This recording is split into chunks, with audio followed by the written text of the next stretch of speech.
A gente tem que reconhecer, né? Eu quero, por gentileza, pedir a você que abra sua Bíblia nesse instante, em Mateus, capítulo 12. Mateus, capítulo 12, versículos de 33 a 37. Nós estamos trabalhando ao longo dessa última semana, aliás, domingo passado, hoje pela manhã, agora à noite, também nos próximos domingos, sobre a série Mordomia Cristã. E hoje, agora à noite, eu quero meditar sobre o tema Olha a Boca. Olha a Boca. Pode colocar a arte, por gentileza? Mateus capítulo 12, versículos de 33 a 37. Mateus 12, de 33 a 37. Compartilhe a sua Bíblia com quem não tem, por gentileza, para que todos tenham acesso à palavra de Deus neste momento. Diz assim a palavra: considerem que uma árvore boa dá bom fruto, uma árvore ruim dá fruto ruim, pois uma árvore é conhecida pelo seu fruto. Raça de víboras, como podem vocês, que são maus, dizer coisas boas? Pois a boca fala do que o coração está cheio. O homem bom, do seu bom tesouro, tira coisas boas, e o homem mau, do seu mau tesouro, tira coisas más. Mas eu lhes digo que no dia do juízo, os homens haverão de dar conta de toda palavra inútil que tiverem falado, pois por suas palavras você será absolvido, e por suas palavras será condenado. Até aqui. Vamos orar? Ó Deus, obrigado, porque a Tua palavra, ela é clara e direta, e por si só tem poder e autoridade sobre nossas vidas. Ó Deus, pedimos que nos próximos minutos o Senhor haja com Teu Santo Espírito aqui, abrindo os nossos corações, os nossos ouvidos espirituais, nossos olhos espirituais, para que possamos ver, ouvir, apreender e praticar o que a Tua palavra nos ensina. Oramos, ó Deus, assim, em nome de Jesus. Amém, Senhor. Amém. Começamos então na semana passada, e apenas fazendo uma pequena recapitulação, nós falamos sobre a questão da mordomia. Resgatamos a palavra mordomia, não como aquela pessoa que está sem problemas ou vivendo um tempo de regalias, mas mordomia como uma palavra que vem da raiz mordomo. Mordomo como sendo aquele que administra as coisas do seu senhor, aquele que é o servo principal de uma casa. Assim, nós aprendemos que Deus tem nos dado algumas coisas para cuidarmos, para zelarmos, para administrarmos, para sermos seus mordomos. O que Deus tem nos dado? Absolutamente tudo. Desde o planeta que Ele criou, e por isso o tema da ecologia é bíblico, e nós precisamos cuidar do nosso planeta, até mesmo das questões que estão ligadas ao nosso corpo e à nossa mente. Hoje pela manhã falamos um pouquinho sobre isso, sobre a mordomia do corpo, a necessidade que nós temos de cuidar do corpo, porque afinal de contas o corpo é o quê? É o templo, é a morada do Espírito Santo. Deus mora dentro do nosso coração. Cuidar do corpo não numa visão platônica, mas numa visão bíblica, e assim então nós aprendemos. A outra questão é cuidar da mente, que a nossa alma esteja pura diante de Deus. Cuidar da mente, o que a gente tem colocado para dentro da nossa mente e o que nós precisamos tirar da nossa mente. E pedir a Deus que faça uma limpeza, né? Igual quando a gente faz uma limpeza no HD lá do computador ou no celular, o lixo que vai ocupando espaço, que vai travando tudo, nós precisamos fazer uma verdadeira limpeza muitas vezes na nossa mente. E a Bíblia, ela continua, e hoje eu quero meditar com você sobre este texto, porque nós precisamos ser bons mordomos da nossa boca. A nossa língua, o que nós falamos, as palavras que saem da nossa boca precisam também serem administradas. Há um salmo onde o salmista vai dizer assim: Senhor, ponha uma guarda na minha boca. O salmista tinha noção clara de que se não tivesse um batalhão inteiro de anjos na sua frente, as suas palavras não seriam boas. Quantas vezes nós já dissemos coisas, já falamos coisas das quais nós nos arrependemos, ou que nos causou mais problema do que a gente imaginava. Palavras que são malditas tornam malditos aqueles que ouvem e aquele que fala. Então as nossas palavras de fato têm poder. Imagina o seguinte: o poder da palavra é tão intenso que Deus cria o universo através da sua palavra. Deus diz, haja e há. E quando no Novo Testamento Jesus vai ser comparado a uma palavra humana, qual é a palavra que é usada no Novo Testamento? É o verbo de Deus, a palavra de Deus. Jesus é a palavra de Deus viva, encarnada. Palavra tem poder. Eu não estou dizendo apenas de uma palavra, eu amaldiçoo, eu abençoo, e aí pronto, as coisas vão, a plantinha vai secar ou a plantinha vai frutificar. Não, não é isso, não é esse poder místico da palavra que eu estou aqui abordando. Mas muitas vezes, pessoas que hoje, na fase adulta, têm problemas seríssimos de autoaceitação ou de relacionamentos com outras pessoas, porque muitas vezes cresceram ouvindo dos seus pais, ouvindo de outras pessoas que não era capaz, que não prestava, que nada do que fazia era certo, e crescemos dessa forma, com uma marca profunda na alma. E as palavras então que foram ditas foram absorvidas. Precisamos aprender a fazer elogios, a gente já tem falado sobre isso algumas vezes. A palavra que sai da nossa boca para elogiar alguém tem um poder que a gente não imagina. Então, elogiar mais quem está dentro da sua casa, elogiar o seu filho, elogiar o seu pai, elogiar a esposa, elogiar o esposo. A gente tem mania de cobrar demais, mas elogiar de menos. Palavras têm poder nesse sentido, de estimular, de abençoar também. A Bíblia diz aqui em Mateus capítulo 12, versículo 34, em Lucas 6, 45, que a boca fala do que o coração está cheio. Então, a mordomia da palavra ou da boca está ligada diretamente à mordomia da mente.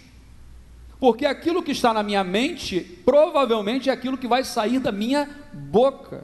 O que nós falamos pode edificar, conquistar, fortalecer, mas pode destruir, perder e enfraquecer.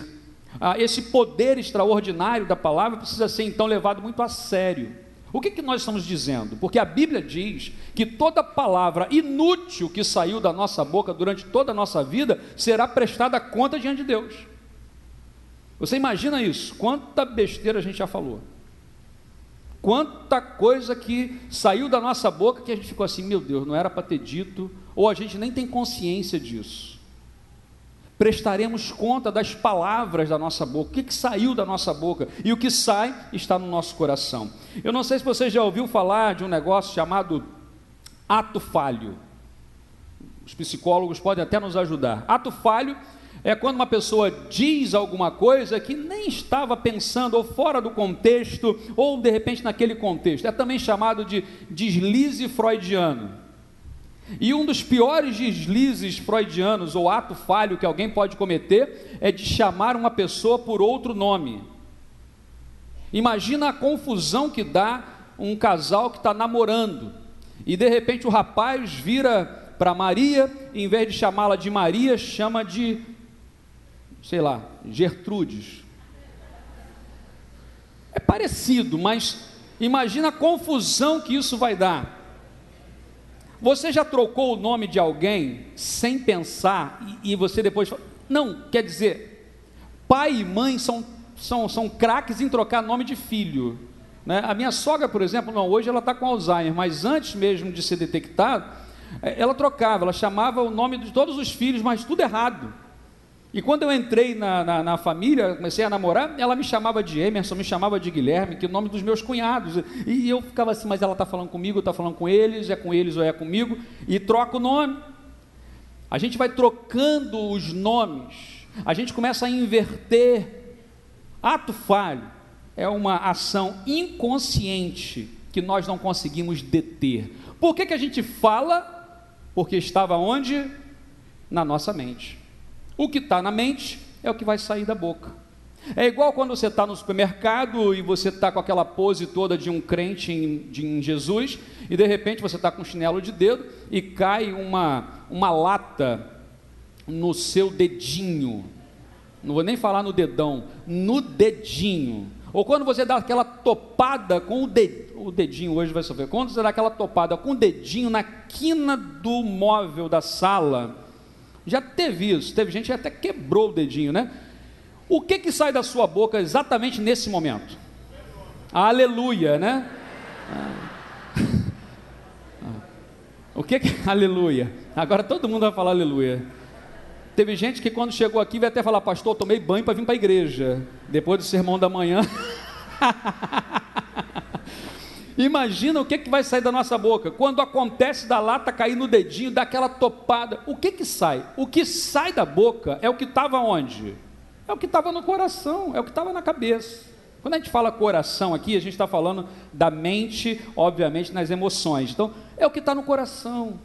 A gente não fala alguma coisa por falar, tudo que nós falamos já está dentro da gente.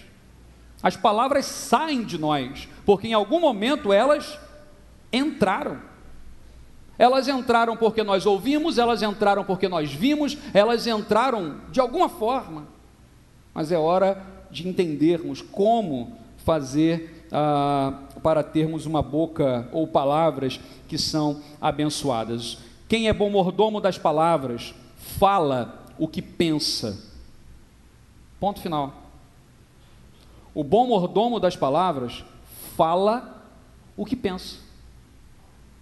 E isso é algo muito profundo, porque se a gente tiver que se policiar toda hora para saber o que a gente está falando, é porque o que deve ser policiado antes é o quê?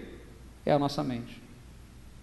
A verdade é que nós não precisaríamos ter cuidados excessivos com o que a gente fala, porque se a gente fala o que está no coração, deveriam ser palavras de bênção, palavras boas, palavras que vão edificar. Mas se a gente está com o coração manchado, se tem coisas que não são legais, palavras vão sair e a gente tem que se policiar. Em primeiro lugar, eu quero abordar que para nós termos aí um cuidado com a boca, eu vou dizer assim, uma boca santa, não é? Diante de Deus. Primeira coisa, cuidado com a condenação. Olha só o que diz o versículo 36 e o versículo 37. Mas eu lhes digo que no dia do juízo, os homens haverão de dar conta de toda a palavra inútil que tiverem falado, pois por suas palavras você será absolvido e por suas palavras você será condenado. Precisamos aqui zelar por nossas palavras. Quer ver o negócio? Palavras mentirosas. E quando a gente fala de mentira, a gente normalmente lembra de outra pessoa. A gente lembra de alguém que mentiu para a gente. Mas quantas vezes saíram palavras da nossa boca que não eram verdadeiras? E aí não vamos justificar, não vamos ficar numa defensiva dizendo: não, mas há situações, pastor, que é melhor falar uma mentira do que uma verdade, porque a verdade vai causar mais problema do que mentira. A gente tem esses argumentos. Aí João capítulo 8, versículo 44 vai dizer que o diabo é o pai de todas as mentiras. Como pode então a minha boca proferir palavras mentirosas? Porque o meu pai é o Senhor Deus. Jesus vai declarar isso: o meu pai trabalha até agora e eu também. Nós somos um, eu e o pai somos um. E em Cristo nós fomos feitos irmãos e filhos de um mesmo Pai. O nosso Pai é o Pai da verdade, é o Pai que se revela. Deus não é um Deus que se esconde. Por isso que nós não cremos e não pregamos uma religiosidade mística ou esotérica, mas falamos de uma verdade que é exposta. Deus se revela. Tudo que nós sabemos a respeito de Deus foi Ele que revelou para a gente. Porque se Ele não tivesse se revelado, ou na própria criação, ou na revelação particular e primária que é em Jesus, como nós o conheceríamos? Então tudo que nós sabemos de Deus foi Ele que mostrou para a gente. Deus é um Deus que se mostra, que se revela, as coisas são trazidas à luz. Uma das primeiras coisas que Deus faz quando cria o universo é o quê? Que haja luz.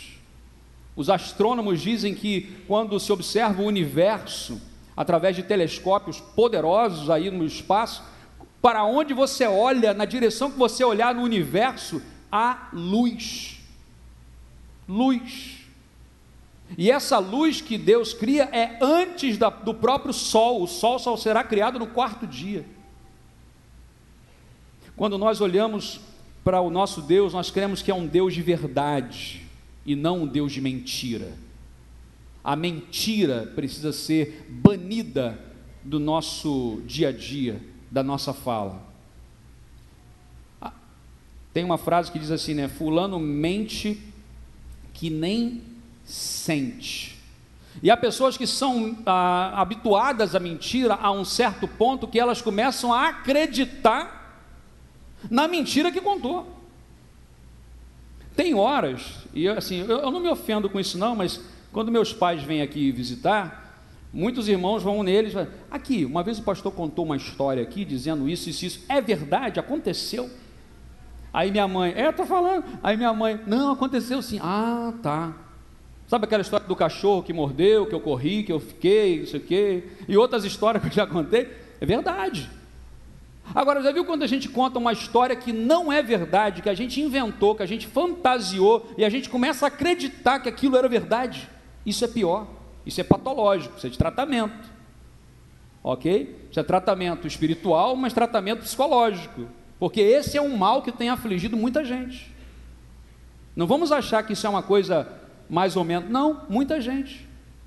Isso tem afligido famílias, casamentos, isso tem afligido amizades, até na igreja. Vai falar, não, a mentira lá fora. Não, na igreja, muitas vezes, a mentira precisa ser banida.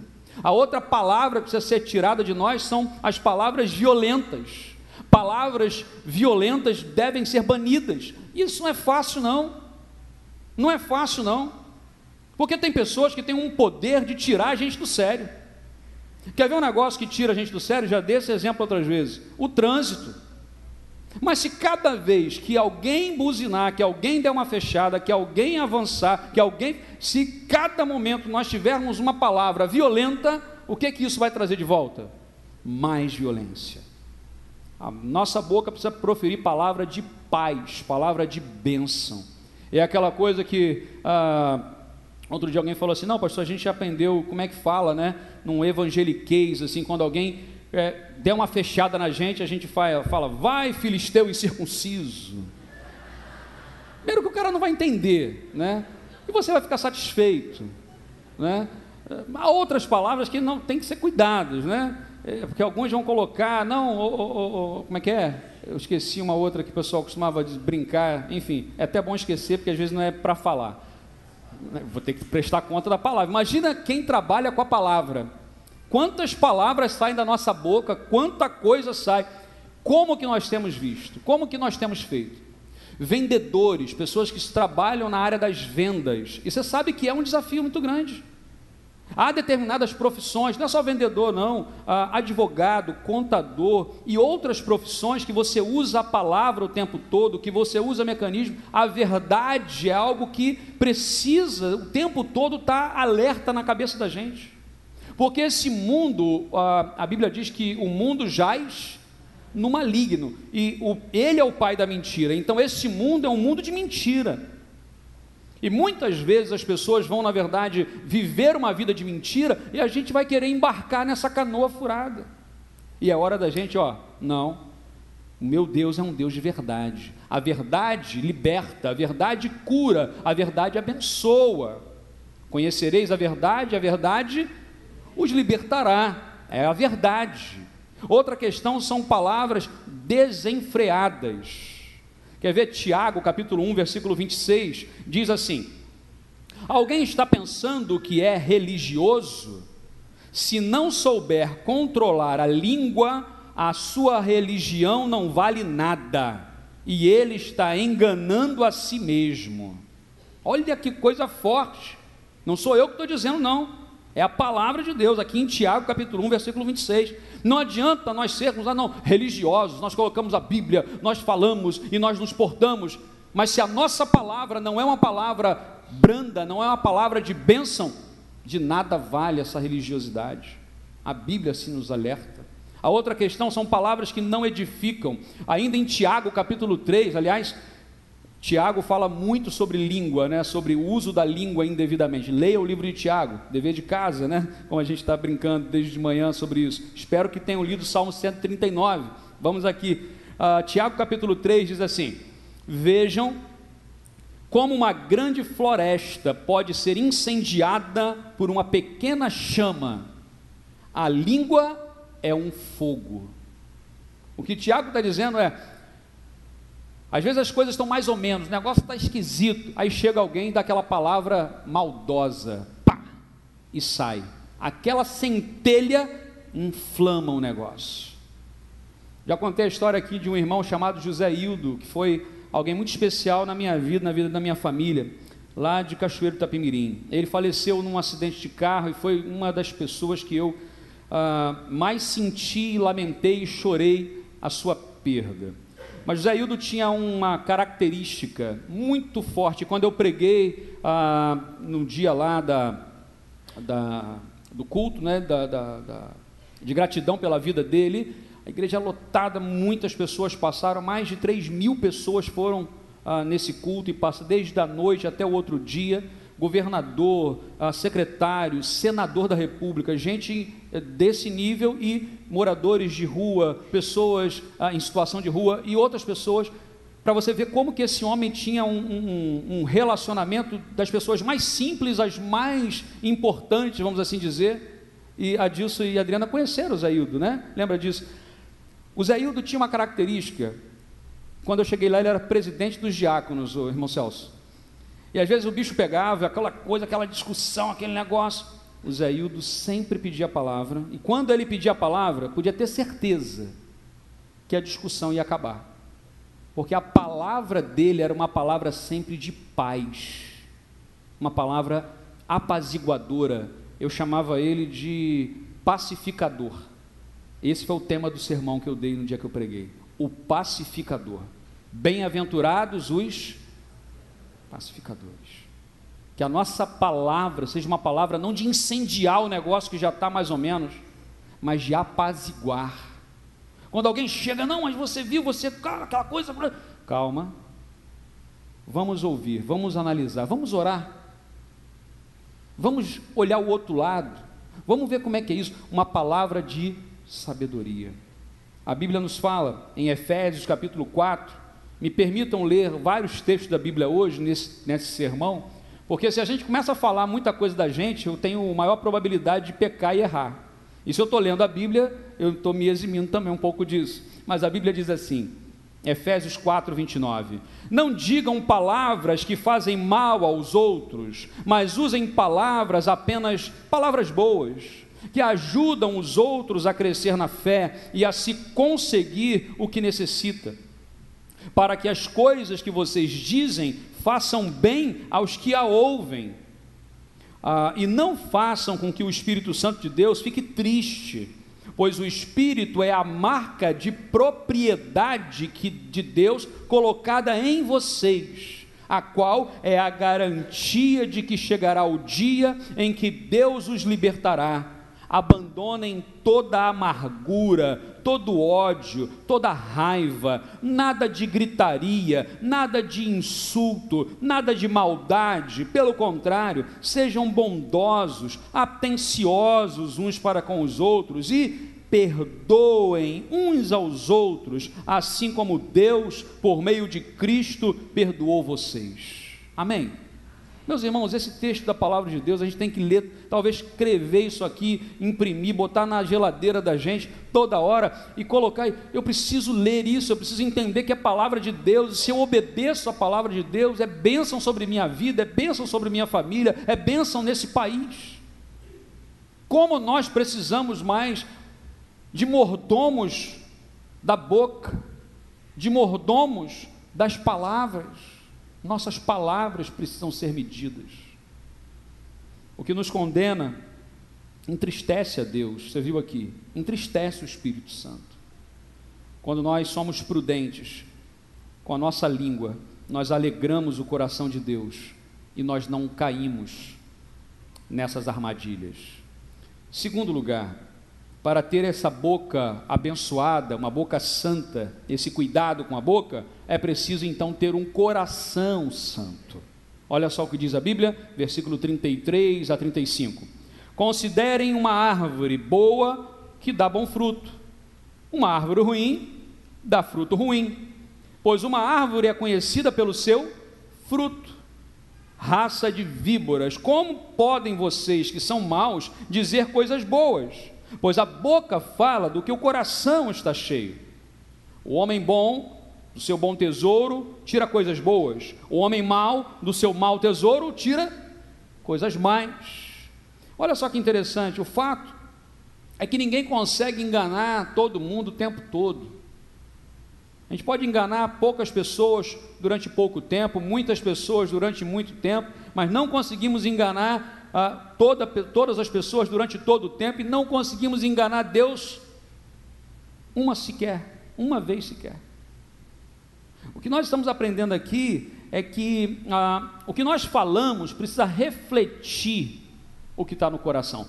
Sabe quando você fala alguma coisa e a pessoa pergunta assim: mas o que você quis dizer com isso? Já aconteceu isso? Você fala alguma coisa, mas o que você está querendo dizer com isso? A resposta deve ser exatamente o que eu disse. Porque quando a gente diz uma coisa querendo dizer outra, a coisa já não está legal. Não está legal dizer algo para falar outra coisa. Como é que é o nome disso mesmo? Quando você... indireto. Quer ver um negócio? Sabedoria. Muito cuidado com o que a gente posta no Facebook. Muito cuidado com o que a gente posta nas redes sociais de uma forma geral. Tem gente que fica esse negócio assim, escreve uma frase, eu já perdi a paciência com isso, eu hoje pouco acesso a algumas redes sociais, mas o que essa pessoa está querendo dizer? Para quem que ela está falando isso? É para mim, será? É para outro? E se for para outro, eu quero saber quem, porque a gente é curioso. Aí a gente já começa a pecar. Já viu isso? Aí já começa, isso aqui deve ter sido o pastor Jean, cara. Isso aqui. Não, deve ter sido o pastor Pedro, sei lá. Sabe que você começa a pensar, para quem que foi esse negócio aqui? A Bíblia fala o seguinte: seja direto, sem dar rodeio, porque o gato subiu no telhado, não, é direto. A gente às vezes perde tempo, a gente perde palavras preciosas, são palavras inúteis que serão cobradas da gente. É hora de nós sermos mais objetivos, mais diretos, mais sinceros, claro, dizendo com amor, dizendo com brandura, mas dizendo. O que você quis dizer com isso? Eu quis dizer isso, nada além. Eu não quis mandar um recado, eu não quis dizer algo para dizer outra coisa. Não falamos em enigma, não falamos dessa forma, falamos abertamente. O apóstolo Paulo, se você ler algumas cartas, ele algumas vezes vai se defender desse negócio, e ele vai dizer assim: olha, quando eu estive aí, eu falei isso, o pessoal distorceu a minha palavra, mas o que eu disse é isso, e mantenho isso. Em Gálatas, por exemplo, ele vai inclusive chamar aquele que mudar a palavra que está sendo ensinada, que seja anátema. Anátema significa maldito, amaldiçoado. Olha só, porque o pessoal estava distorcendo o que Paulo estava dizendo e falando de outra forma. É muito perigoso quando a gente conversa com alguém que distorce palavras, e a gente às vezes distorce sem perceber. Por isso que é importante olhar a palavra de Deus e saber que Deus quer de nós palavras santas. Nossas palavras precisam agradar a Deus. Lá no Salmo 19, versículo 14, A Bíblia diz assim: que as minhas palavras e os meus pensamentos sejam aceitáveis a ti, ó Senhor Deus, minha rocha e meu defensor. Lembra aqui, palavras e pensamentos ligado, palavras e pensamentos junto, que sejam aceitáveis a ti. O que a gente está falando, Deus aceita? O que a gente está escrevendo, porque eu tenho visto hoje famílias sendo destruídas por algumas coisas que foram escritas, que são palavras, casamentos que foram destruídos por causa de coisas que foram escritas, pessoas lá no penúltimo banco querendo prestar atenção, mas não conseguem porque alguém está falando dessa forma. Como que as nossas palavras podem nos distrair? Como que as nossas palavras podem simplesmente fazer, o que eu perdi? O que foi? Quando você está numa aula, por exemplo, e você começa a conversar com a pessoa que está do lado, aí você desligou, quando você volta, e aí, o que foi? Não sei. Palavras que precisam ficar. Precisamos também zelar por nossas palavras. As nossas palavras precisam produzir bom resultado. Lá em 1 Pedro 3, versículos 10 e 11, falam sobre isso. Nossas palavras precisam trazer bons resultados. O que a gente está falando? Está abençoando? Está edificando? Então é melhor, muitas vezes, lá em Eclesiastes, capítulo 3, capítulo 3, alguns versículos, eu não vou lembrar o versículo exato agora, diz que há tempo para todas as coisas, todo propósito debaixo do céu, e há tempo de falar e há tempo de calar. Calar. Já teve momentos em algumas reuniões e tal, aquela coisa, ou até mesmo que alguém faz o sinal assim, tipo, né? Fica quieto. Porque às vezes na hora que você ficar quieto, já resolve metade do problema. É na discussão de um casal, que às vezes o se calar é a coisa mais sábia que se tem para fazer. Não é calar e ficar calado o tempo todo não, tá? Porque assim, essa é a maior reclamação que eu recebo das esposas, né? Pastor, meu esposo não fala, meu esposo não abre a boca, né? Antes de casar falava pra caramba, agora não fala nada, né? Não é esse tipo de silêncio que eu estou dizendo, mas o silêncio que traz paz. Porque se eu quero ter razão, se eu quero rebater tudo, se eu quero... Por que eu tenho sempre que ter a última palavra? A última palavra é de Deus. E às vezes a última palavra numa discussão é de um filho, é de uma criança. A última palavra precisa ser de Deus. A outra palavra que precisa sair da nossa boca, em Colossenses capítulo 4, versículo 6, fala que as nossas palavras têm que ser temperadas com sal. Nossas palavras têm que ser temperadas com sal. Já viu que sal é um negócio muito bacana, porque sal serve para dar sabor, mas serve também para quê? Para preservar. Preservar. Em lugares onde não se tem geladeira, por exemplo, freezer, ou se preserva na gordura, ou se preserva no sal. Que as nossas palavras sejam palavras que preservem, palavras que guardem, palavras que restaurem, palavras que dê sabor e sentido também, mas palavras que, como é o sentido aqui de Colossenses, palavras que resguardem. A outra questão são palavras oportunas, de saber a hora certa de falar e o que falar. Costumo dizer e falar, Senhor, usa as nossas vidas como instrumentos em tuas mãos. Agora, você usar um instrumento ruim é a pior coisa que tem. Você pega uma pilha de papel impressa com um desenho, que você tem que recortar aquele desenho para uma festa, alguma coisa assim, né? E aí você pega uma tesoura cega, uma tesoura que não está cortando nada, você faz assim, o papel dobra. Já passou por isso? O papel dobra, não corta. Uma tesoura afiada adianta o trabalho. Uma tesoura cega dá raiva, a gente para. Imagina que nós somos essa tesoura e que Deus está nos usando exatamente para aquilo que Ele deseja. Se nós estivermos afiados, o trabalho rende. O que é afiado? É com excelência, estar preparado, é estar estudando a palavra, é com a palavra na mente, no coração, para que ela saia na sua boca naturalmente, da nossa boca. Palavras oportunas, palavras de sabedoria.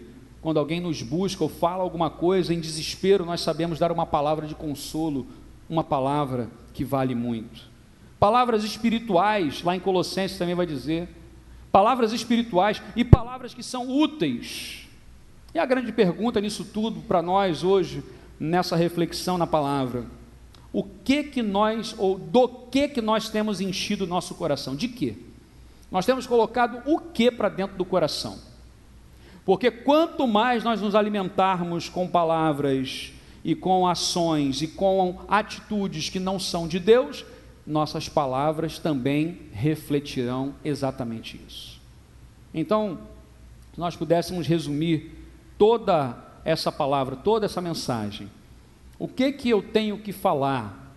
Exatamente o que está no coração. Mas o que está no coração? É aí que mora o segredo. É aí que está a situação. Que o nosso coração seja purificado. Quem é que pode subir o Monte Santo? Lembra desse texto? Aquele que tem a mão pura e o coração limpo.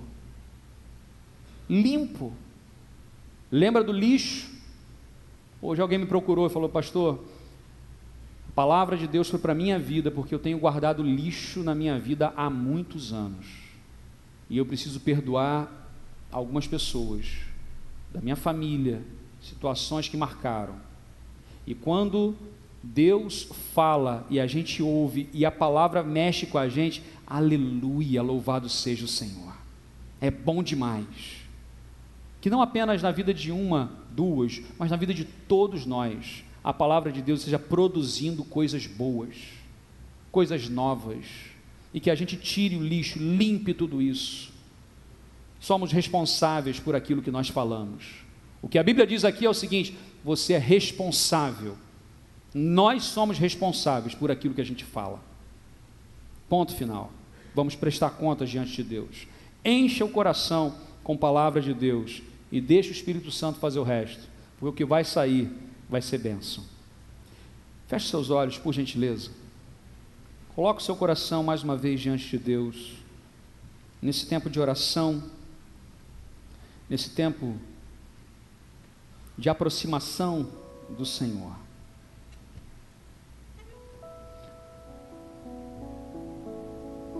Ó Pai,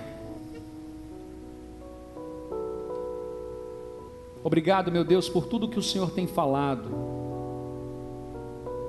porque nós temos que ser bons mordomos, servos, administradores das coisas que o Senhor tem nos dado, das pessoas que o Senhor tem nos dado, bons administradores do nosso corpo, porque é do Senhor, bons administradores da nossa mente, da nossa alma, bons administradores das nossas palavras. Meu Deus, que não haja um comportamento artificial em nós, pelo contrário, que haja um comportamento natural, e que na naturalidade de ter a Tua palavra no nosso coração, assim como o salmista declarou: escondi a Tua palavra no meu coração para não pecar contra Ti. Que as Tuas palavras, ó Deus, estejam gravadas na nossa cabeça, na nossa mente, no nosso coração, na nossa alma, a tal ponto de que as palavras que forem sair da nossa boca nos surpreendam. Porque se antes eu dizia alguma coisa que não agradava ao Senhor, a partir de agora direi coisas que agradam o Teu coração, Pai. Se antes as minhas palavras elas machucavam as pessoas, a partir de hoje elas vão curar pessoas. Transforma, meu Deus, o nosso coração para que as palavras sejam também palavras de bênção, palavras oportunas. Perdoa, meu Deus, todas as palavras inúteis que já dissemos, todas as palavras, ó Deus, maldosas que saíram da nossa boca, que a gente, ó Deus, de fato, coloque diante do Senhor, porque muitos de nós somos críticos e julgamos temerariamente, precipitadamente. Ó meu Deus, que aprendamos na Tua palavra a caminharmos mais um tanto e a vivermos na Tua presença, porque não há nada escondido em nossas vidas que não seja exposto ao Senhor. O Senhor conhece todos os nossos caminhos, todos os nossos desejos, tudo o que temos vivido, e é por isso que nós pedimos mesmo do Senhor a Tua bênção, Pai, a sabedoria, para que de fato vivamos uma vida de mordomia cristã, de bons administradores do nosso corpo, da nossa mente e das nossas palavras. Nós oramos, ó Deus, agradecidos agora ao Senhor. E ainda em oração, com os olhos fechados, cada um de nós sabe o que precisamos colocar diante de Deus, que tipo de palavras tem saído da nossa boca. Talvez como o salmista: Senhor, põe uma guarda na minha boca, Senhor, me ajuda a ter palavras de bênção e de sabedoria, e para isso, modifica o meu coração, Pai. O homem bom, do bom tesouro do seu coração, tira palavras boas, e o homem mau, do mau tesouro do seu coração, tira palavras más. Se você, assim como eu, recebe esta palavra de Deus no seu coração e deseja que as suas palavras sejam palavras de bênção, fique em pé no seu lugar nesse momento, dizendo: Senhor, me ajuda, Pai, que as palavras que saírem da minha boca a partir de agora sejam palavras que vão abençoar, que vão trazer saúde, paz. E se você está aqui nessa noite e deseja entregar a sua vida a Jesus, na palavra que sai da sua boca, que você diga que Jesus Cristo é o meu Senhor e o meu Salvador, porque aquele que reconhecer Jesus com a sua boca, receberá a salvação que vem dos céus. Ó Senhor, obrigado, Pai, porque todos nós que estamos agora aqui em pé, estamos tomando decisão diante do Senhor, decisão de ter uma boca santa, palavras abençoadas, moderadas, equilibradas, palavras de paz. A gente vive num mundo tão cruel, tão mau, tão perverso, que nós, enquanto servos do Senhor, não podemos ser mais um. Nós queremos ser o sal dessa terra, Pai, trazendo sabor, mas trazendo preservação da vida. Ajuda-nos, ó Deus, a controlar o nosso gênio. Aqueles, ó Deus, que têm um pavio curto, que o Senhor aumente a paciência. Ajuda-nos, ó Pai, perdoa os nossos pecados, perdoa as nossas palavras que foram malditas ao longo do tempo, e que a partir de hoje, Pai, nossas vidas sejam abençoadas e sejamos bons mordomos do Senhor. Oramos em nome de Jesus. Amém. Amém, Senhor. Fiquemos todos em pé e cumprimenta a pessoa que está aí ao seu lado. Diga assim: olha, Deus te abençoe. Diga isso, porque é a palavra que sai da sua boca, palavra de bênção. Deus te abençoe. Diga isso em nome de Jesus.